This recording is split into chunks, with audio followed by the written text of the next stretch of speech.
the story you are about to hear is true. The names have been changed to protect the innocent. Fatima Cigarettes, best of all king-size cigarettes, brings you Dragnet on both radio and television.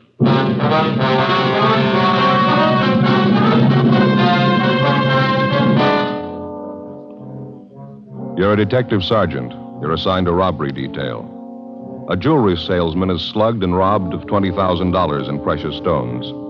After months of investigation, you finally discover the man responsible for the holdup. You've got the evidence to prove him guilty. Your job, bring him in. Fatima, America's first largest-selling blended cigarette. Now, best of all king-size cigarettes. Prove it yourself today. Compare Fatima with any other king-size cigarette. 1. Fatima's length filters the smoke 85 millimeters for your protection. 2. Fatima's length cools the smoke for your protection. 3. Fatima's length gives you those extra puffs, 21% longer than standard cigarette size. And in Fatima, you get an extra mild and soothing smoke, plus the added protection of Fatima quality. Definitely the best quality in its class, but the same price as the cigarette you are now smoking. Buy Fatima in the bright, sunny yellow pack. Best of all king-size cigarettes.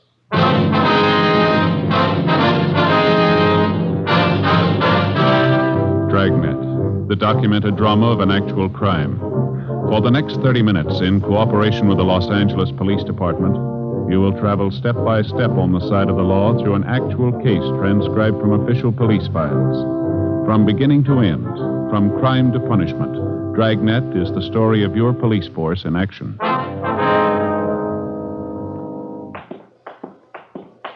It was Thursday, July 18th. It was sultry in Los Angeles.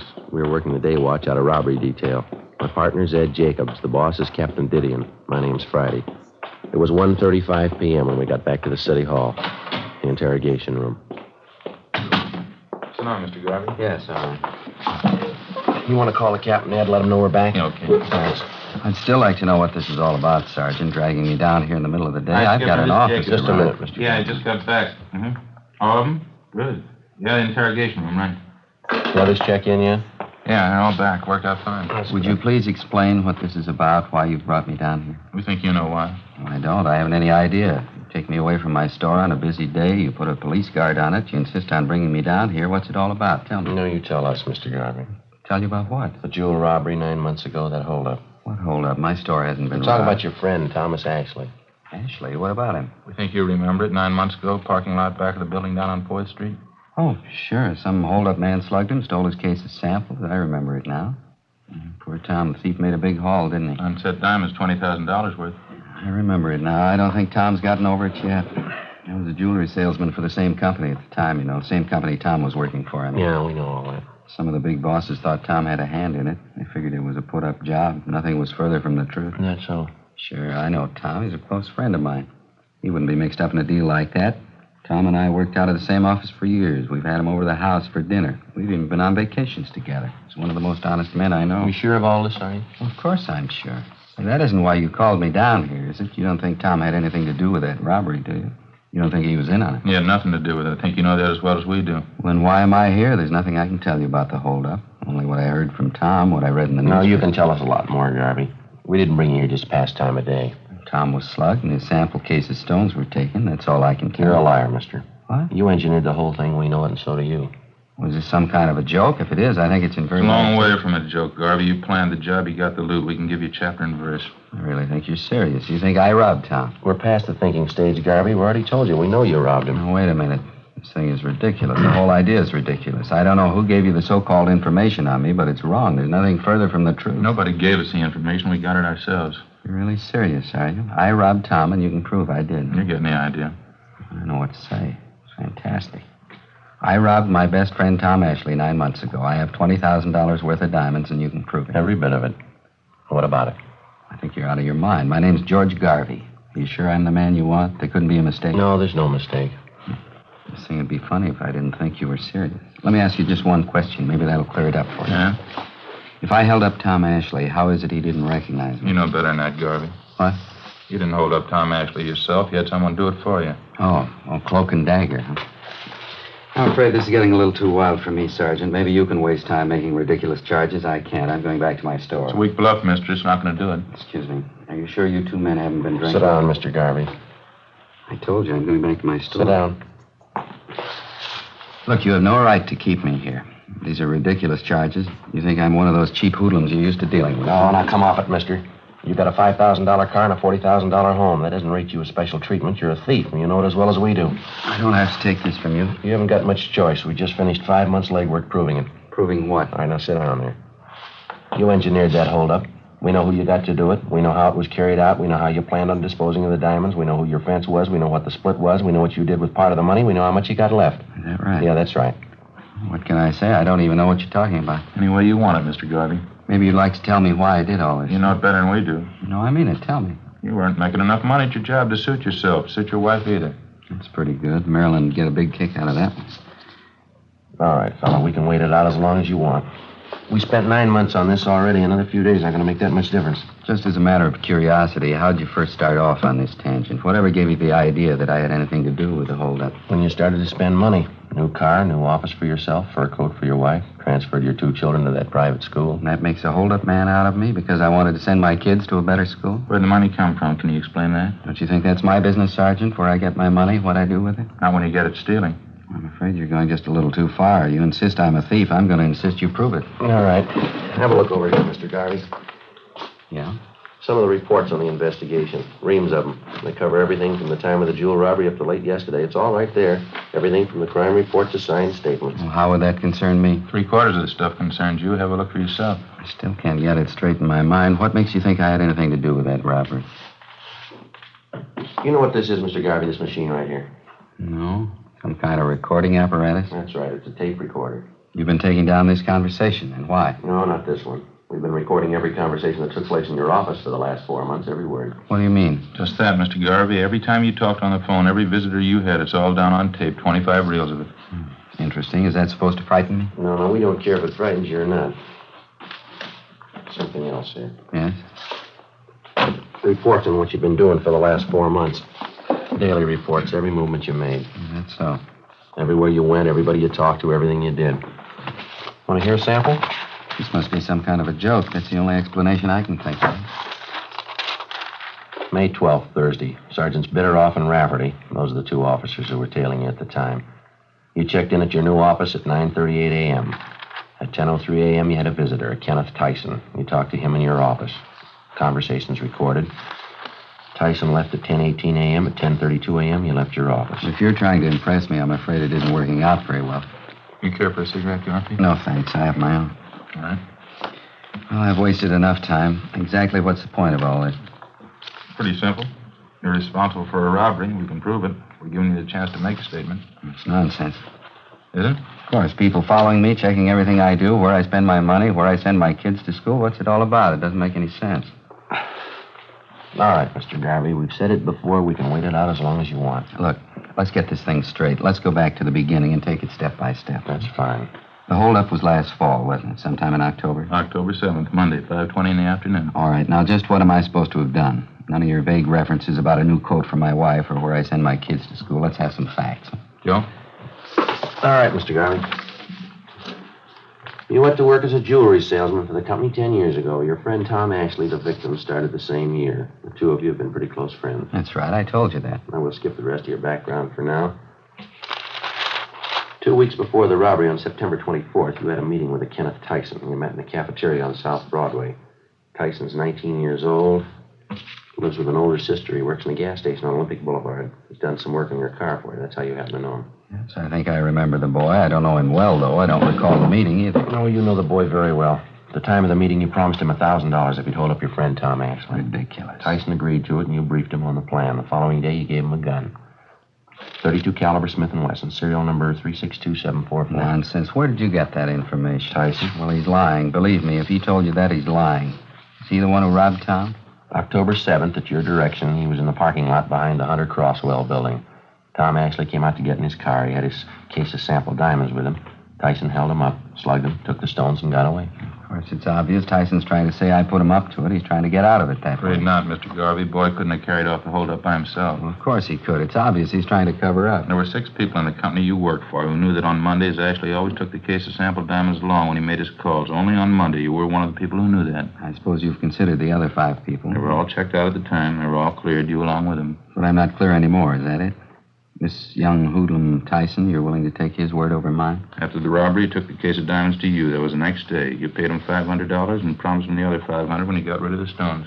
Oh, I suppose I've gotten rid of them, or do I still have them? 2 months after the holdup, you contacted a fence up in San Francisco. You drove up there and sold him some of the stones, and he broke them up and sold them. We know who he sold them to. We know what he got for them. Well, this Fence, he's supposed to be another good friend of mine. You're still doing business with him. His name's Fred Lawrence. It's a new one on me. I don't know any Fred Lawrence. Can't even recall the name. Well, maybe this will help you, Mr. Garvey. Listen to him on the tape recorder. It's reel 4, isn't it, Ed? Yeah, I think so. They're all labeled there right on the back of the box. Yeah, here we are. Well, what's all this about? Phone conversation, Mr. Garvey. One of the things we recorded from your office. I told you about it before. Let's see. This one was on March 18th. I always thought wiretapping was against the law, or do you pay any attention to that? We didn't tap your telephone line. We recorded everything from dictographs we installed in your store and back in your office. They started recording the day you moved in. That was the 1st of March, wasn't it? I don't know why you're telling me. I can sue you for that, you know. I can sue you for your last dollar. All we're concerned with right now is Fred Lawrence. You say you don't know him. I'd like to have you listen to this. This was recorded March 18th in your office. Okay? Here we go. Go. Yeah, Marion. Mr. Lawrence? Yeah, sure. Put him on. Hi, Fred. How are you? I'm good. No, everything's fine. No heat at all. Tyson? No, he's all right. Believe me, he's a good kid. Nice. All right, where? I don't know. It might not be so good if you're seen kind of here. Oh, 8 o'clock, 8:30? Okay, fine. Suppose 8:30 so you can make it. Right, Fred. Bye. Mr. Garvey, you recognize that? How about it, Garvey? I understand they can do clever things with tape recorders nowadays. There's a way of piecing words together, isn't there? They can record your voice and then fix the tape, take a simple sentence and change the words around to mean just the opposite. You can examine the tape if you like. We didn't make a splice in it. All you'll find are the usual factory splices, just the way it comes from the manufacturer. What difference does it make anyway? There's nothing criminal about that conversation, nothing at all. You told us a few minutes ago you didn't know Fred Lawrence. You never heard of him on that recording. It sounds like you know him pretty well. It's a fairly common name, wouldn't you say? Must be quite a few Fred Lawrences. I didn't happen to remember the name right off. How about Tyson? What? Tyson. You told us you didn't know him well at all. I don't. Well, it didn't sound that way on that tape, did it? You were telling Lawrence that he was all right. You said, believe me, he's a good kid. Now, what you said, now how about it, mister? How about what? Is this some kind of a frame? What are you trying to make me say? We're not going to make you say anything, Garvey. We work robbery detail. That's the job, robberies. They pay us to clean them up. I can pay you. What? Never mind, I didn't mean that. I meant I pay my taxes, I pay your salaries. I help to, anyway. I don't know why I have to be treated like this. No reason to make a big headache out of this for anybody, Garvey. Now, you engineered a holdup. We can prove that. We're giving you a chance to make a statement. That's all we want here. I've got nothing to say. Make a statement about what? All you're going on is hearsay, circumstantial evidence. You can't say I planned that robbery. Well, you admit you know Tyson. You know him well. I don't. I admit nothing. What about the phone conversation? It's a fake. They're phoning those things up all the time. You know it as well as I do. You admitted you know Fred Lawrence. We proved that from the recording. I admit nothing. You don't even know Tyson. Is that what you want to say? I know him, that's all. He worked on my car a couple of times. I don't know him well. All right, sir. I'd like to play you another recording. It's a waste of time. I haven't got the whole day to spend here. I got to get back to my store. I've got a business to Well, operate. this won't take very long. Yeah, here we are. April 5th. A lot of foolishness anyway. How do I know you made those recordings? You could have gotten actors. Maybe you made them up yourself. There weren't any dictographs. You make those things. There were dictographs, Mr. Garvey. Remember, before you moved into that new suite of offices, you had them redecorated? Yeah? There were sound technicians from our crime lab out there working side by side with the painters and carpenters. They installed dictographs in your store and back in your offices. They bugged the entire place. Wiretapping. I'll bring this into court if it's the last thing I do. Look, now, we already told you, Mr. Garvey, it's not wiretapping. We didn't touch your phone lines. We didn't have to. It's invasion of privacy. I'm going to take this into court. Yeah, well, let's listen to this recording. Might clear up a few things. Clear up what? What are you trying to prove? Okay, Joe? Yeah, it's coming in here now. Date on this is April 5th.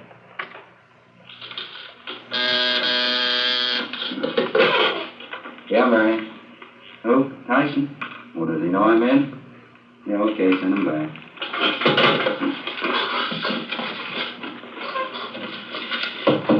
Yeah, come on in. Hi, Mr. Garvey. Ken, how are you? Come on in, sit down. Thanks. Well, how you been anyway? Pretty good.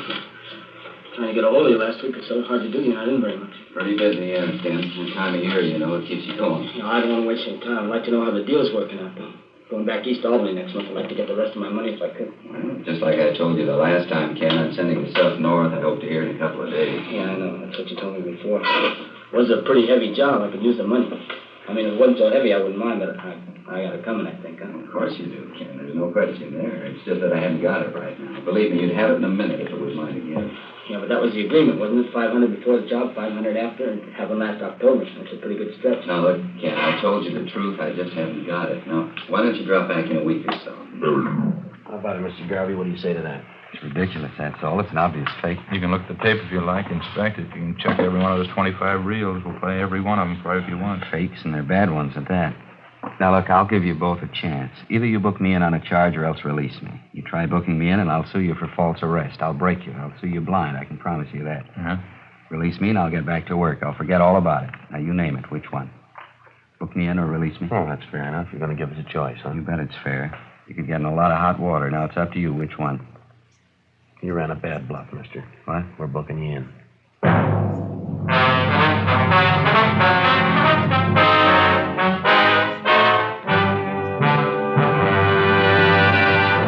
You are listening to Dragnet, authentic stories of your police force in action.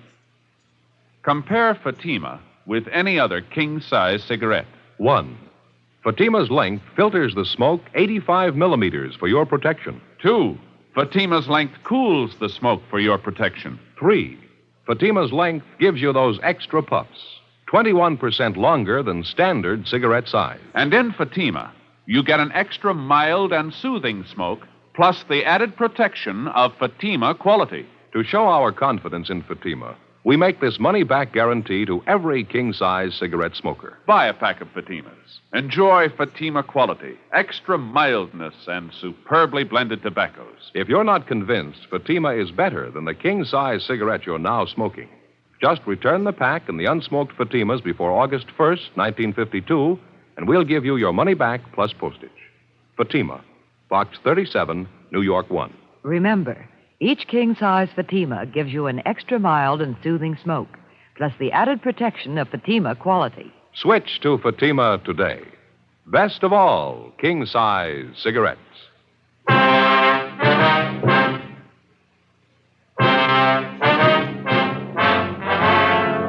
Thursday, 3:55 p.m. Ed Jacobs and I continued questioning the robbery suspect, Ernest Garvey. Despite the evidence at hand, he still refused to admit any knowledge of the $20,000 jewel theft 9 months before. The questioning went on. Garvey's answers became more and more confused. We kept pressing, laying out the case against him step by step. 4 p.m., 4:30. We stayed at it. You must have taken quite a bit of money, didn't it, Garvey? A wife's new fur coat, new car for yourself. Where'd he come from? Now, look, there has to be an answer. Where'd that money come from? Simple. I borrowed it. Where'd you borrow it? Some from friends, some from the banks. I don't see how it concerns you. How much money did you borrow? Don't you think that's my business? Wasn't it about $7,000? Is that about right? Yeah. No, it was more. Well, what's the difference? It's my business. You want to grab that folder, Ed? The one Yeah. with the dark brown. That's it. Got it. Complete financial file on you, Mr. Garvey. Took us quite a few wews getting this together. A lot of work. You must like snooping in other people's affairs. No, not especially. It's pretty dull. Here's a copy of your bank statement. It's a photostat. It doesn't make much sense. What do you mean? Well, we checked your income for that month, amounted to $620.18. Your bank statement here shows you made deposits totaling $760 the same month. Now, how is that possible? Well, for your information, I made a loan that month. That's probably some of the loan money I deposited. I quit my old job that time. I was going in business for myself. I needed the money to redecorate the new store and the office. It's as simple as that. Yeah. The photostats of your loan papers right here. Loan was for $2,000. A month right. before that, February, you'd borrowed from another bank. Let's see, for $3,000. Made another one in April, too. That was for $1,500, different bank again. That's right. Do we have to go over this line by line? In 3 months, you made bank loans for $6,500. Besides that, in the same 3 months, you earned a total of $1,713.88. Together, that makes $8,213.88. What's the point? Copies of your bank statements, Garvey. You have 5 different savings accounts in 5 different banks. They show from February to April, the same 3 months, you made deposits of more than $11,000. Now, how do you explain that? Garvey, any explanation? It's almost 5 o'clock. Can I use the phone? I have to call my wife and let her know. All right. We'll have to listen in on the extension. Conversation's going to be mine. Go ahead. I don't care. Okay. Dial 9 to get an outside line. No.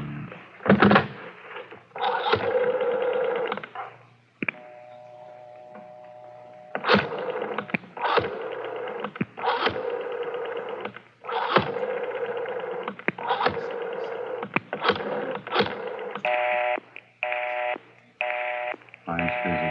Quarterstaff is there for him to examine him, Garvey. I see him.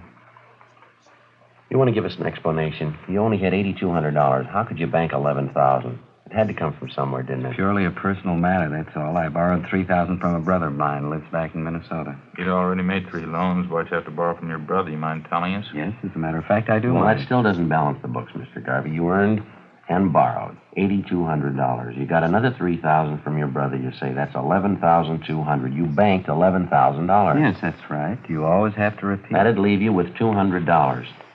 You and your family live for 3 months on $200? Is that Why it? not? That could easily be. A lot of people do it. Yes, sir, but not your family. I'm getting sick and tired of this. You're trying to tell me you know my family better than I do, what they eat, what they spend, what it takes to support them. We've been on this thing for 9 months, Garvey. We've put in a lot of hours. We know your family pretty well. If you like, I'll tell you the last time you ordered steak from the meat market when you paid your gas bill, the last time your wife bought a pair of shoes. I guess this is standard procedure for you, huh? Threatening people. We're not threatening you, Mr. Garvey. We're giving you facts.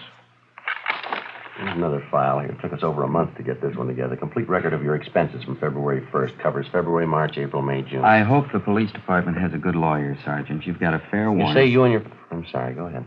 I hope the police department has a good lawyer, Sergeant. You've got fair warning. I'm going to sue you for your last Now, dollar. you say you and your family lived 3 months on $200. That doesn't jibe with what we've got here. Take a look if you want to. It's all Lies, here. forgeries. It's all lies. I promise you. You're gonna Photostat of the regret- receipt for your wife's coat, Garvey. $1,612.34. That includes the tax paid in full. Photostat of the contract for your new car. Down payment, $2,000. Liquor bill for the big party you threw in March, March 20th. Liquor bill, $387. Catering bill, $194. Full year's check for tuition, room, and board for your kids at the private school you sent them to, $1,864.07. Well, that's only the beginning, Garvey. Comes to a lot more than $200. Have you heard enough? I better try to get my wife again. I have to let her know. And you handle extension, will All you? right, yeah. All right, go ahead. Dial 9 to get outside, Garvey. Yeah, I know.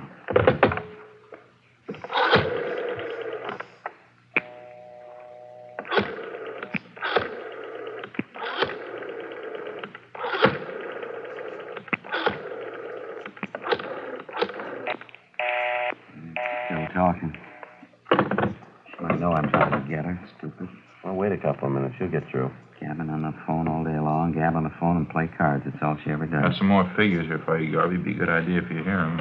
Bills for 2 more parties you threw last month. Food bills, liquor Why do bills. you have to keep pushing that stuff at me? So you've been sneaking around, finding out about my personal affairs. That's supposed to be good police work, is it? This is the You kind carried of off thing a I robbery, Garvey. We're giving you a chance to make a statement. I told Why you. should I? What for? Give you a statement, have you twisted around, incriminate me? I haven't had anything to do with this kid Tyson. I better try that call. And we'll dial 9 first. I know. You told me.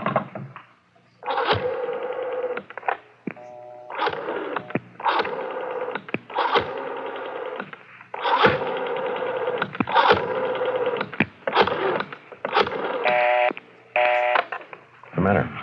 What's the matter with her? Stupid. She ought to know I'm trying to get her. What's the matter, Garvey? Don't forget dial 9.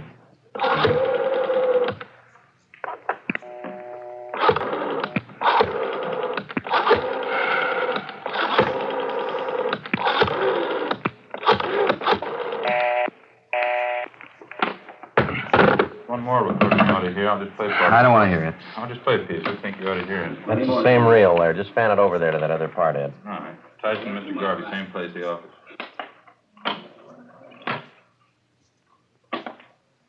But you told me on the phone, you said you'd have the dope for me today. You said today, sure. Now, wait a minute, Tyson. I didn't say that at all. I said maybe I'd have it for you. I didn't say definitely. Look, I can't give you what I haven't got. I want the 500, Garvey. I need it. I stuck my neck out on a robbery job. I get 5 to life. All right, Ed. You'd be Couldn't be any plainer. Now, what do you say? Wait a minute, just a minute. Down 9. Yeah.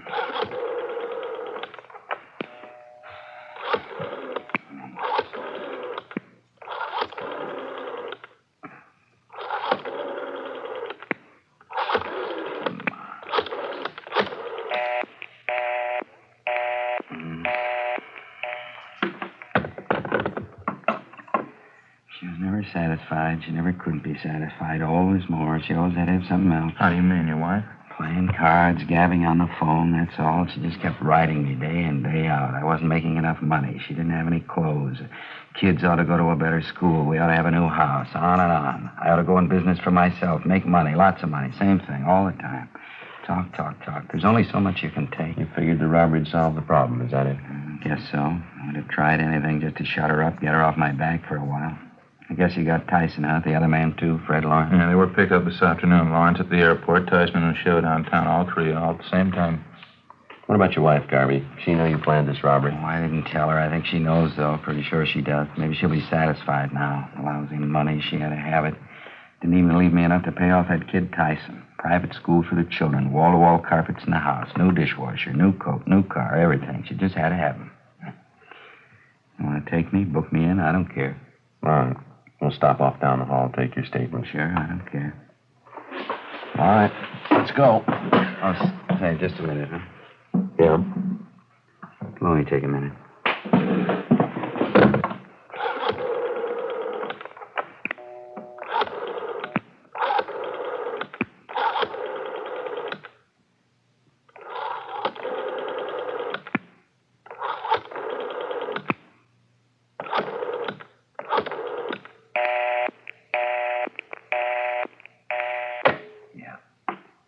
That's what I figured.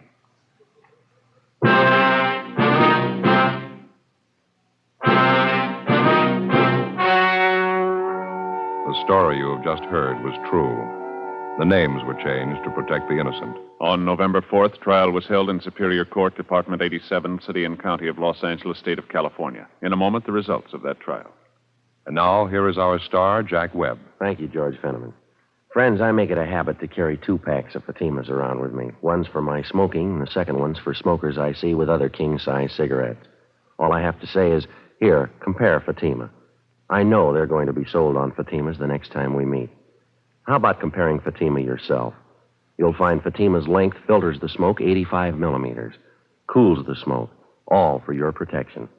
You get those extra puffs because Fatima is 21% longer than standard cigarette size. And Fatima gives you an extra mild and soothing smoke, plus the added protection of Fatima quality. Prove it today. Buy Fatima.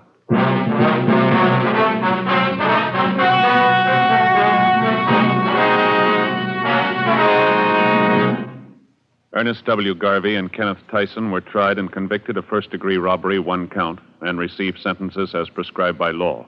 Fred Lawrence was tried and convicted of receiving stolen property, 1 count. First-degree robbery is punishable by imprisonment from 5 years to life. Receiving stolen property is punishable by a prison term of not more than 5 years.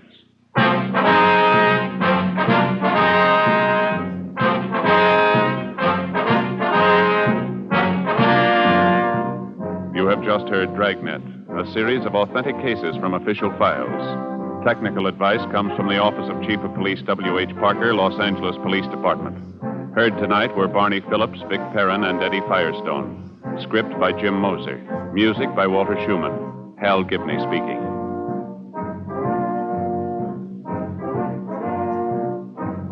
Fatima Cigarettes, best of all king-size cigarettes, has brought you Dragnet, transcribed from Los Angeles.